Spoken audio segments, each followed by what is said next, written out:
Good afternoon, everybody. Uneducated Economist here. Thought I'd talk a little bit about the housing market. Everybody was anticipating that there was going to be this housing market crash. At least that's kind of what the common narrative was out there, that once the interest rates go up, that people would not be able to afford the prices of the mortgages on the homes at the level that they were at, and the house prices would have to come down to meet the capabilities of the buyers.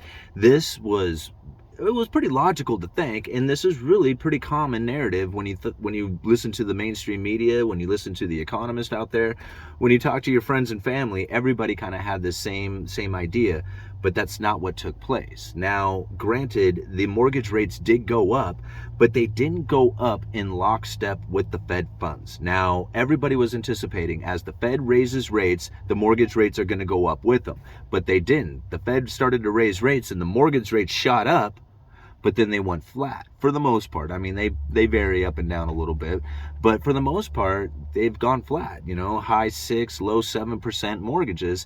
And then with the buybacks that a lot of people are doing, or the buy downs that a lot of people are doing, these mortgages are more of like 4 or 5%, not the 6 or 7 like you see, as far as the stats go. So really, the capabilities of the buyers are still there. But it's not even really the mortgages that are affordable that keeps the buyers there. A lot of these homes are being sold to all cash buyers. Still, even today, at the prices that they are, considering the economic conditions, there are still people out there who are willing to go all in with cash on their purchase of their real estate.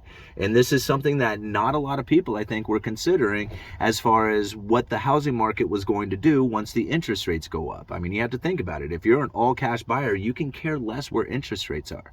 You really can. It does not matter at all, period.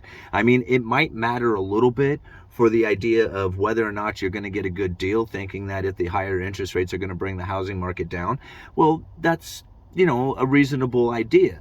But there's proof out there right now that people are not willing to wait, and that they are going to give up their cash to buy those homes now, and it's to the tune of like 25%.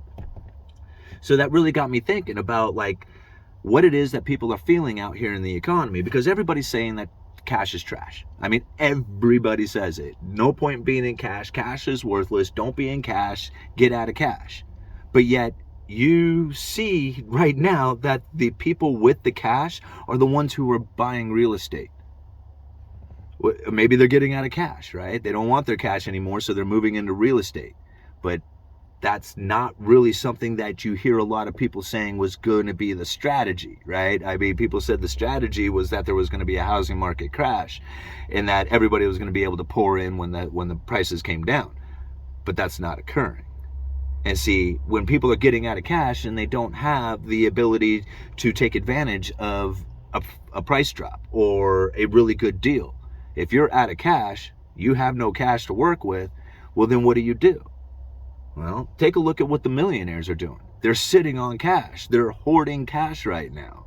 Why? Because they're looking for that buying opportunity that's coming into the future. Yeah, you push out the mainstream media out there, hey, cash is trash, get out of trash, because, well, the smart money wants to be able to take advantage of that position.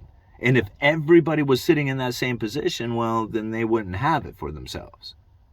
Think about that for just a second. The mainstream media pushes out their information that they want you to know. Right? They want you to know this information, or else they wouldn't be talking about it. I mean, think about it. I was talking to somebody about this earlier today, and I'm like one of the few people on YouTube who actually was talking about this when it occurred. There's something called FASB 56, FASB 56. I'll leave a link down in the description to the video that I had done on this years ago. And now, what they had done is they made a law that says that, hey, we cannot show the people the real numbers. So what we're going to do is we're going to show them fake numbers that are good enough to the real numbers that you can still do your investments and your retirements and all that other stuff, but they're not the real numbers because we have to keep those secret for national security reasons. But that's okay. All the numbers that you see are good enough. All right, continue on. And that's what happened. And so now all the numbers that we look at are literally 100% made up. It is a complete front, all the numbers. Just take a look at that video that I did. And this isn't like conspiracy theory. This is the government coming out and saying this is what they are doing, right? So now when we think about like all the information that we get, especially when it comes to inflation numbers, to the gross domestic product, to the taxes, to the debt, to all the other stuff, these are all numbers that are being coerced, right? They're for us to understand and look at and view and believe. So it is manipulation within it. Okay. Now, I'm not trying to say like, hey, just wad it all up and throw it all away.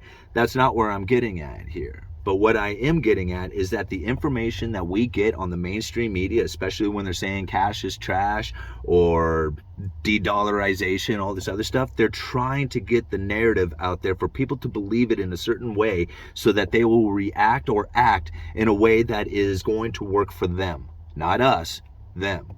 And by telling people, get out of cash, you don't need cash, cash is trash, everybody's going to be dumping the dollar around the world, you better get into anything other than cash. Well, the rich are getting into cash. And you can see it right now because they're buying real estate. 25% of it's going to cash buyers. Millionaires are sitting in cash hoards. This is what you have to think about. You know, when it comes to like the industry of the United States, because see, this is the major problem that we have here in the United States, is that we're not a manufacturer anymore. So in order to have any kind of like business, we have to sell stuff to each other. We're a consuming nation, right? So we buy cheap stuff from China and then we sell it to each other, and this is how we make money. But there is manufacturing that happens here in the United States, and if you think about it, home construction is probably the biggest manufacturing thing that we could do here in the United States. It's a domestic product. It stays low, it stays within the nation. For the most part, all the parts and components are made by, within the United States. The labor comes from the United States. Everything usually, for the most part, stays here or comes from and stays here in the United States when it comes to home construction. And then all the jobs that come from that. When you're building a house, you got all the laborers and then all the contractors, all the material, the deliveries, the subcontracts, everything that goes into all this construction of this house then provides the ability for people to spend that money within communities. And so now those communities can then thrive off of a construction operation that has taken place within their community, especially if you have a lot of new homes starting up or something. So this is a way that, you think about it, when you get new construction going, it is like the way to get manufacturing back into the United States. And so if you follow lumber closely, you can see like the preliminary indicators of when that housing market is going to start picking up again and start, ramping up production and bringing that production, that manufacturing here in the United States that so many people need for their jobs, right? Now, when you think about lumber, I have an email that I get once a week that kind of gives me a little bit of an idea of what's happening throughout the different parts of the nation. It is very telling, especially when you listen to some of the stuff about the OSB and the plywood. But some of the other indicators that I personally use, since I work at a lumber yard, I do retail sales for a living. One of the things that I do is I order the pressure treated lumber for the yard. And I call my vendor and I talk to him twice a week when I do my orders. And the same thing, I always ask them, how's the plate stock? How are you moving plate stock? Are you moving a lot? Are you moving a little? What's going on with it? Because if you're not familiar with plate stock is the generally it's a 2x6, sometimes it's 3x6. Or 3x8 or something, but generally it's a treated piece of lumber that goes down on top of the foundation before you start framing. It's a pressure treated lumber that gives you like some protection from rot between the concrete and the actual framing. So this mud seal, pressure treated sill or sill plate, it's a great indicator of when new construction is about ready to start, right? Because this is what you need before you can start framing. And as I'm talking to him, it's been very slow for the last 6 months. It's been like incredibly slow. He's like, man, not much, not going on. We're not really sending a whole lot of trucks out. Over the last few weeks, it has been busy. In fact, it's so busy that when I went to go place my stock order, he told me I couldn't do it because he didn't have enough room on the truck. So I had to postpone my entire stock order, miss out on all this stuff that I needed for the weekend so that I can get my stock in on Tuesday. This is like a showing that the demand is definitely picked up. Now, it's the pressure treated lumber that we're talking about. And when you think about pressure treated lumber in the beginning of summer, people are building decks and fences and gazebos, and they're wanting to enjoy this stuff for the summer. So this is the time that you would see exterior projects, like the outdoor projects, really start to ramp up and kick in. So it's not a surprise to see the pickup in pressure treated lumber. Now, when I asked him about that plate stock, he says it has picked up some, but not a lot, right? So the new construction market hasn't popped yet. But the preliminary projects, those ones where people are saying, hey, I want to get the new deck, the new fence and stuff like that, these are the quick and easy projects. You think about it, if you build a house or you want to build a house, you make the decision for it, you're lucky if you're going to start that thing in 6 months. Now, I know a guy who builds houses all in cash, and once he wants to build a house, he starts right now. Like as soon as he gets the permit, he's going. Now, other people have to get loans and do all kinds of stuff. But when you want to build a deck or a fence or something like that, generally you're not waiting for a loan from a bank or something. You know, you have the cash to do it. And so now these projects are really ramping up, which leads me to believe that the demand for lumber is kicking in. Now, how much, how far, anybody can, you know, it's going to, time will tell, right? Time will tell on that one. Now, what I found reading the lumber, the email that I get. Now, this is pretty good because OSB is a great indicator. Now, if you're not familiar with OSB, OSB is the type of plywood, it's a sheathing. So when you build a house, you got the skeleton of the house, that's like all the 2x4s, the 2x6s, and then you got the skin that goes on the outside, that's called the sheathing. And now the sheathing a lot of times is OSB, it stands for Oriented Strand Board. It's a cheaper version of plywood. Plywood is a bunch of laminates that have been glued together. OSB is a bunch of chips, like little pieces of wood that have been glued together to make the 4x8 sheet and to be used as sheathing. So these two different components, they're used pretty much exactly the same way, but OSB is a lot cheaper than the plywood is. However, OSB is very sensitive to like the Pacific Northwest where we have a lot of rain.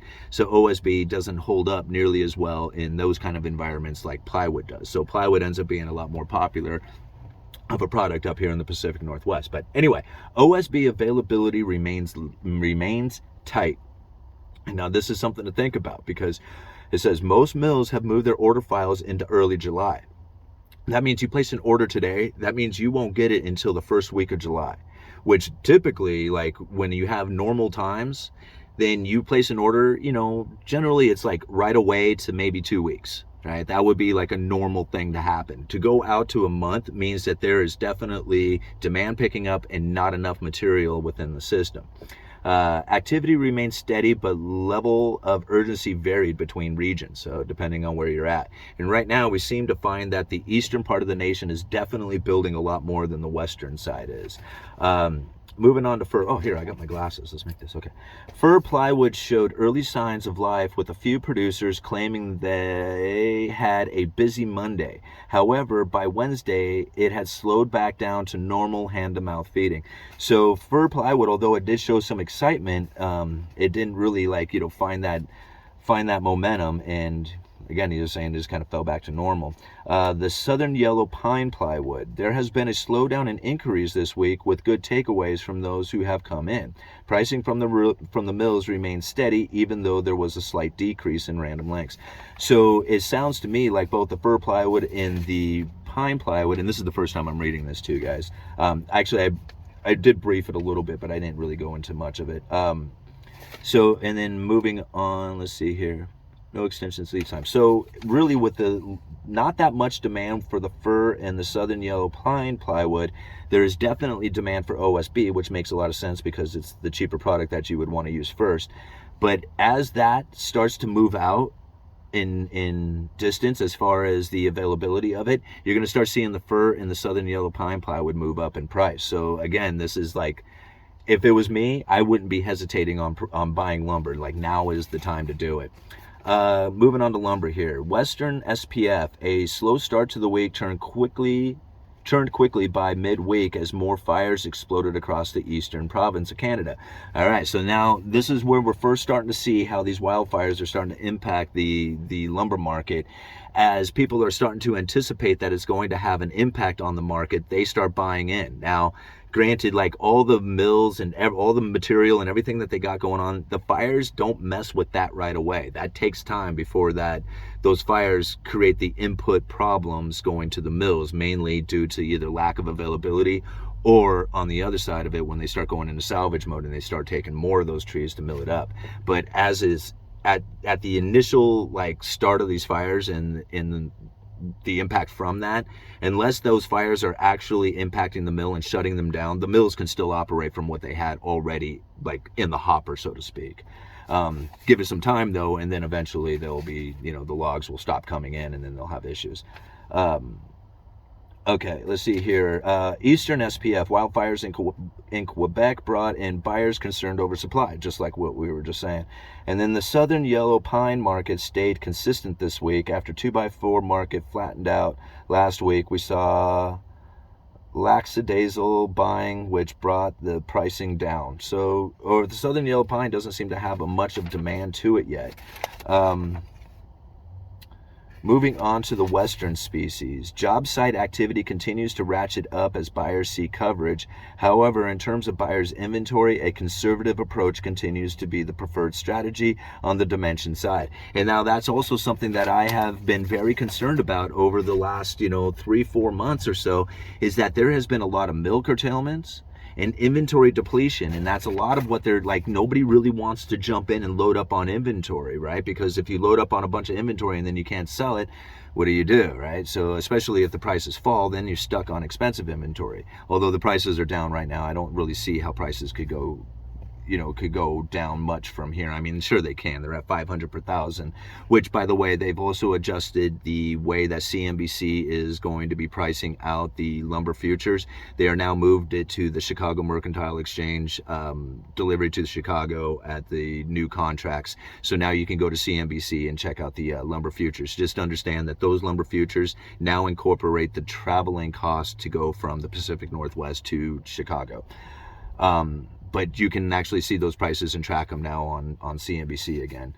So, but that's one of the concerns that I was having, is that there was such an inventory depletion taking place, and with all the mill curtailments and not people being very excited about loading up on inventory, if there was ever a pop to the home builder sentiment and demand, like we already got the home builder sentiment about ready to turn positive on everything except for buyers traffic, when that starts to ramp into housing starts and, well, not necessarily permit issuance, because you can issue a permit, doesn't necessarily mean you start it.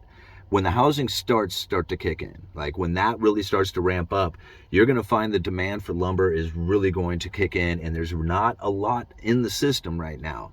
So that would lead me to believe that you would see a price spike in lumber at some point in the future when that happens. However, with the high interest rates coming from the Federal Reserve and the promising to keep them elevated, and then just the overall sentiment about the housing market itself, that there's going to be some sort of crash coming in the future with prices, I just don't know where that pop is going to be. You know what I mean? Like, what is it that's going to take that causes the builders to go out there and say, okay, man, I'm going to ramp up production again, and we start seeing those, the activities start to happen. But how far out that is, I don't know. All right. Uneducated Economist, you guys let me know.